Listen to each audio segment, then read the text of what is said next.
This will be another Trinity heresy lie I've debunked. There are some factions of Christianity that refuse the biblical foundation that Jesus was literally separated from God, simply because Jesus is God. Mark 15:34, and at the 9th hour Jesus cried with a loud voice, saying, Eloi, Eloi, lama sabachthani? Which is, being interpreted, my God, why hast thou forsaken me? The same thing is written in Matthew 27:46, the only difference is, it says about the 9th hour. At. Or about? It's called inspiration. Some people are fools. Anyway. Sabachthani is a transliteration of an Aramaic word, and it's been purported to be a metaphorical rendering of Psalm 22:1, my God, why hast thou forsaken me? Why art thou so far from helping me, and from the words of my roaring? Now honestly, that's over my head right now, but Jesus ain't God. Jesus wasn't even Christ until after his resurrection.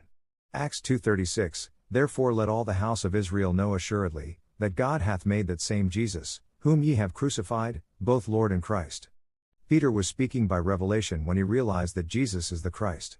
Matthew 16:15-18, he saith unto them, but whom say ye that I am? And Simon Peter answered and said, Thou art the Christ, the Son of the living God. And Jesus answered and said unto him, Blessed art thou, Simon Bar-Jonah, for flesh and blood hath not revealed it unto thee, but my Father which is in heaven. And I say also unto thee, that thou art Peter, and upon this rock I will build my church, and the gates of hell shall not prevail against it. Interesting tidbit about the Scripture never says that Jesus is Christ. It only says that Jesus is the Christ. More proof that Christ is the Son of God, and not Jesus. The human Jesus spiritually died for everyone so anyone could live in heaven with a holy God.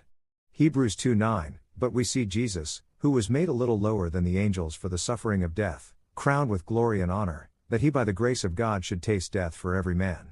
The church, or more correctly, the evil spirit of religion deceived everyone centuries ago with this Jesus is God bullshit. And no, I do not ascribe to the Unitarian blasphemy. My view of Jesus is close to theirs, but Jesus wasn't just a good moral teacher, Jesus was the Word, Christ, made flesh. He wasn't born spiritually dead and never inherited the disease of hamartia, the sin of rejection unbelief.